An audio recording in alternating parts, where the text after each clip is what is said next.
Assalamualaikum warahmatullahi wabarakatuh.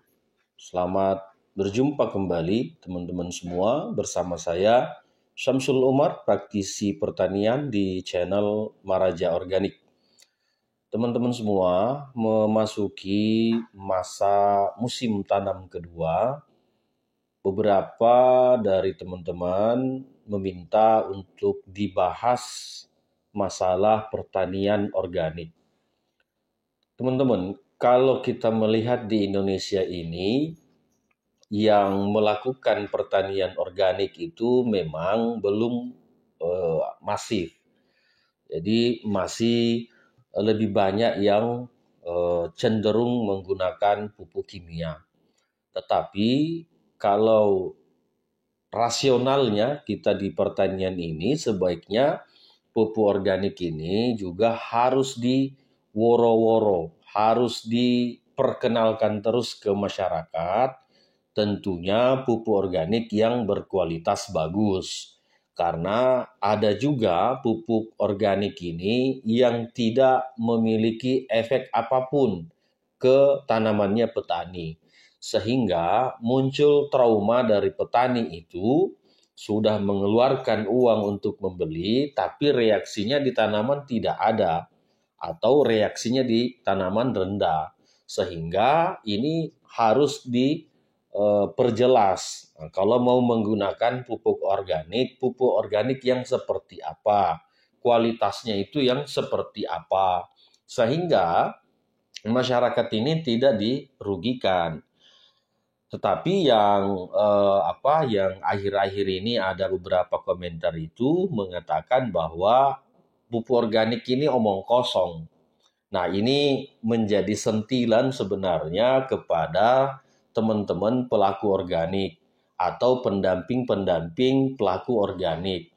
Karena menurut saya, kami sudah beberapa tahun ini bersama dengan masyarakat, bersama dengan petani itu menggembar-gemborkan bagaimana pertanian organik itu dilakukan. Tidak hanya bahwa kami ini adalah produsen pupuk organik, tidak. Mau menggunakan merek apapun silahkan. Yang penting bagaimana pertanian organik ini bisa terus diperkenalkan ke teman-teman petani. Teman-teman semua, kalau kita berbicara bahwa pupuk organik atau pertanian organik 100% ini menurunkan produktivitas petani, itu saya tidak pernah akan sepakat. Kenapa? Karena rata-rata petani yang kami dampingin itu, khususnya di pertanian padi, jagung, cabai, beberapa tanaman-tanaman yang lain, semua produktivitasnya naik.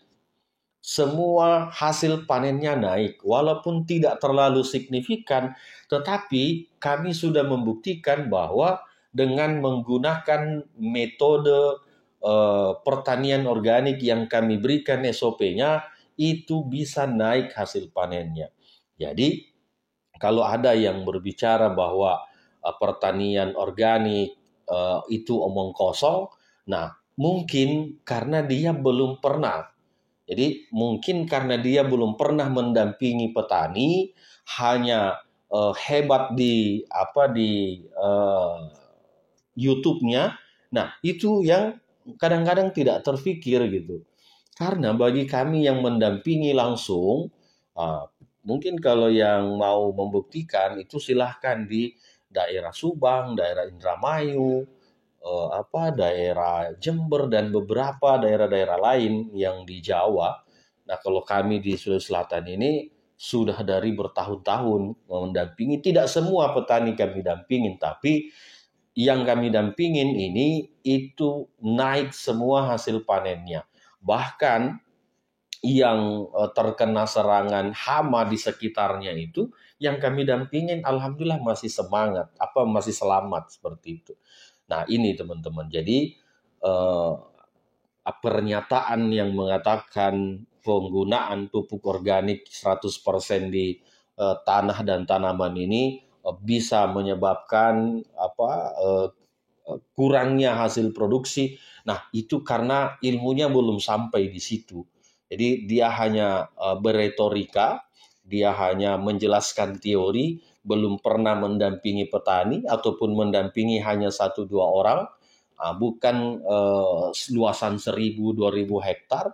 Nah, sehingga mindset yang ada di pikirannya itu tidak sanggup atau tidak akan naik hasil panennya kalau menggunakan produk-produk organik.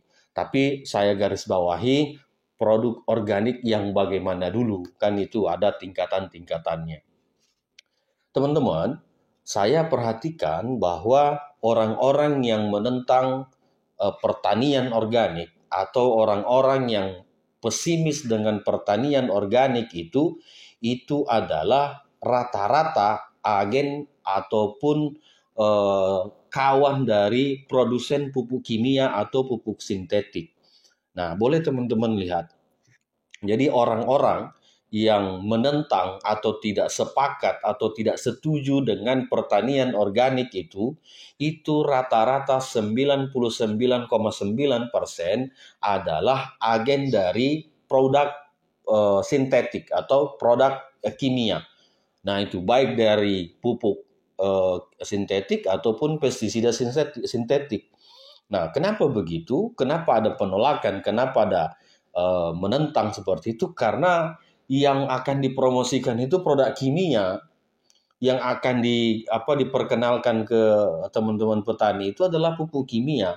Jadi secara teori dia harus menjelaskan bahwa penggunaan pupuk organik ini bisa menurunkan hasil panen dengan alasan bahwa di Sri Lanka itu gagal panen, terus produksinya turun sehingga negaranya hampir hancur gitu.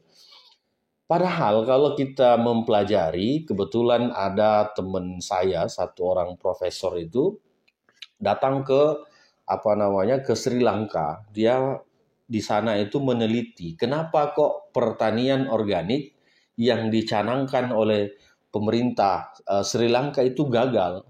Nah, ternyata banyak faktor. Jadi di Sri Lanka ini itu dipaksakan pertanian organiknya. Jadi dipaksakan. Itu yang pertama. Yang kedua, yang mengelola pertanian organik ini rata-rata itu pengusaha. Jadi akademisi, praktisi itu tidak dilibatkan. Jadi yang mendominasi itu adalah pengusaha. Nah, sehingga pengusaha ini kan tidak memikirkan petaninya, dia hanya memikirkan bagaimana produknya laku. Nah, sementara akademisi, praktisi itu tidak dilibatkan. Nah, itu yang membuat pertanian organiknya gagal. Nah, yang ketiga, kalau menurut penelitian dari teman saya ini, itu karena gejolak politik di Sri Lanka. Jadi ada 3 faktor itu yang menyebabkan pertanian organik yang pernah dicanangkan oleh pemerintah Sri Lanka itu tidak berhasil. Nah, itu. Nah, kalau di Indonesia itu sangat mudah. Kenapa? Selain dari kualitas produksi dari pertanian organik ini lebih bagus, lebih berkualitas, kebutuhan kimia juga ini kan tidak cukup. Dari pemerintah, subsidi dari pemerintah ini kan kurang. Nah, inilah kenapa harus diisi dengan produk-produk organik. Bahkan pemerintah pun mengalokasikan anggarannya untuk kebutuhan-kebutuhan organik di tanaman padi, jagung, dan palawija. Itu teman-teman. Jadi menurut saya sangat tidak sepakat bahwa pertanian organik ini hanya omong kosong. Itu tidak sepakat sama sekali. Kenapa? Karena saya membuktikan. Saya yang langsung mendampingi petani. Saya dengan tim-tim yang ada di beberapa daerah turun langsung ke lapangan melihat hasil panennya petani. Artinya apa? Bahwa statement yang mengatakan bahwa pertanian organik ini omong kosong, nah itu bisa jadi kepalanya yang kosong. Itu kenapa? Karena dia sendiri tidak pernah mendampingi petani, tidak turun langsung ke petani mendampingi, tidak memberikan SOP, hanya bermodalkan pikiran-pikiran ataupun teori-teori yang dibaca seperti itu. Nah, itu pentingnya kita turun. Bahwa kami tidak setiap hari, saya pribadi tidak setiap hari ke lapangan, iya. Karena kami sudah punya tim. Mosok dari dari awal sampai akhir saya yang harus mendampingi kan enggak. Kami ada tim di lapangan. Ada tim yang turun langsung mendampingi petani di lapangan mengenai pupuknya, kondisi pH tanahnya, mengenai pengendalian hama dan penyakitnya. Itu ada semua lengkap ilmunya gitu kan. Dan itu ilmu praktek, bukan ilmu teori. Sehingga apa yang terjadi di lapangan ini bisa kita monitor baik dari serangan-serangan hama yang ada seperti itu. Jadi sekali lagi saya sampaikan bahwa saya sangat tidak sepakat bahwa ada contoh kejadian di Sri Lanka itu benar, tapi lihat apa penyebabnya. Bukan semata-mata bahwa produk-produk organik ini yang tidak mampu menaikkan hasil. Tidak.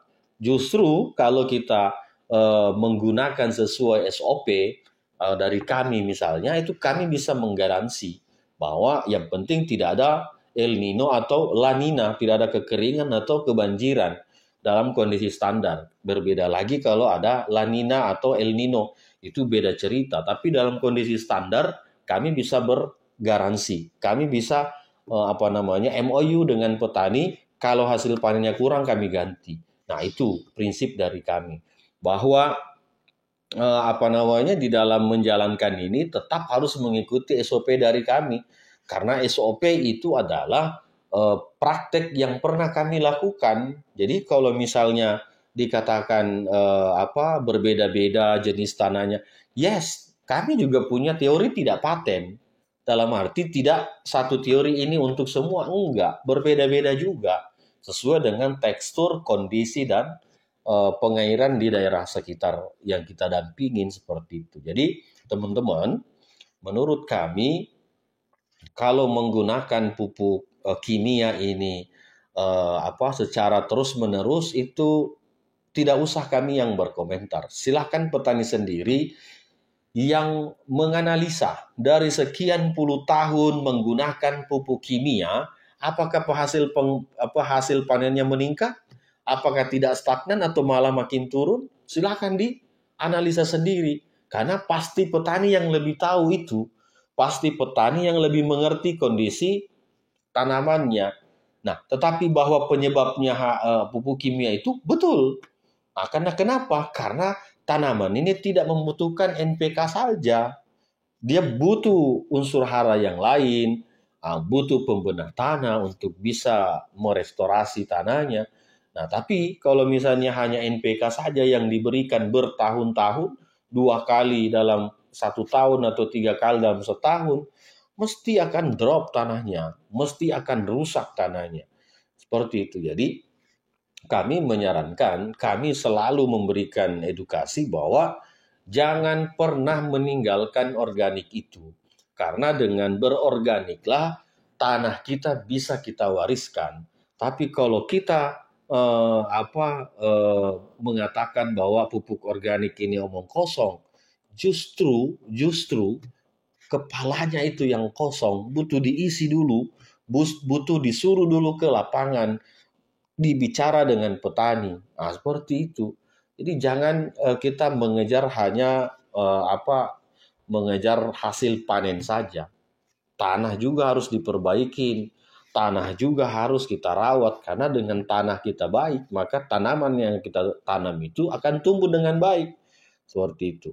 Jadi teman-teman, sekali lagi, nah ini saya memberikan argumentasi tentang pernyataan itu bahwa jangan pernah pengaruhi petani untuk tidak menggunakan pupuk organik. Jangan. Bukan karena kami produsen pupuk organik, tidak. Silahkan teman-teman petani mau menggunakan merek apapun, silahkan. Yang penting unsurnya organik. Bahwa tidak bisa, belum bisa 100% meninggalkan kimia, tidak ada masalah. Semi organik pun tidak ada masalah. Karena nanti teman-teman akan membandingkan hasil dari pertanian organik, semi organik dengan kimia. seperti itu, kita akan nanti petani akan membandingkan sendiri. Tapi kalau statementnya mengatakan bahwa menggunakan produk organik dapat menurunkan hasil panen, nah itu yang salah besar, gitu kan?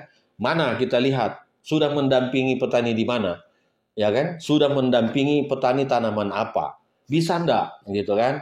Mendampingi petani hortikultura, mendampingi petani tanaman pangan, mendampingi petani tanaman perkebunan, mana kita lihat? Supaya apa? Supaya jelas ilmunya sudah sampai mana.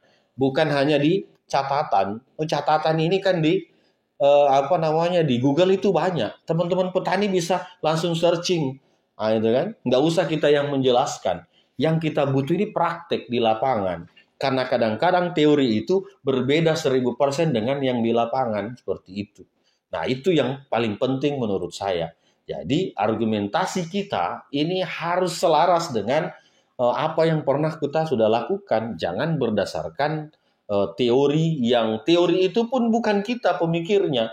Orang lain yang hanya kita tulis, kita baca. Karena kalau seperti itu, kita menjerumuskan petani namanya. Itu. Jadi, saya berharap teman-teman jangan pernah berhenti menggunakan bahan-bahan organik, mau itu pembena tanah, mau itu pupuk kompos, mau itu pupuk organik cair, mau itu pupuk hayati, silahkan digunakan. Tidak ada salahnya, tidak ada ruginya. Tinggal kita nanti sebelum menggunakan sharing dengan orang-orang yang berkompeten, orang-orang yang punya ilmu, supaya penggunaan itu tepat dosisnya, tepat cara pelaksanaannya, tepat waktu penggunaannya, sehingga lebih efektif di tanah dan tanaman kita. Seperti itu. Saya kira begitu teman-teman ulasan kita hari ini. Semoga dengan sharing ini bisa memberikan tambahan pengetahuan, tambahan ilmu yang nanti bisa diaplikasikan di tanah dan tanaman kita. Terima kasih. Assalamualaikum warahmatullahi wabarakatuh.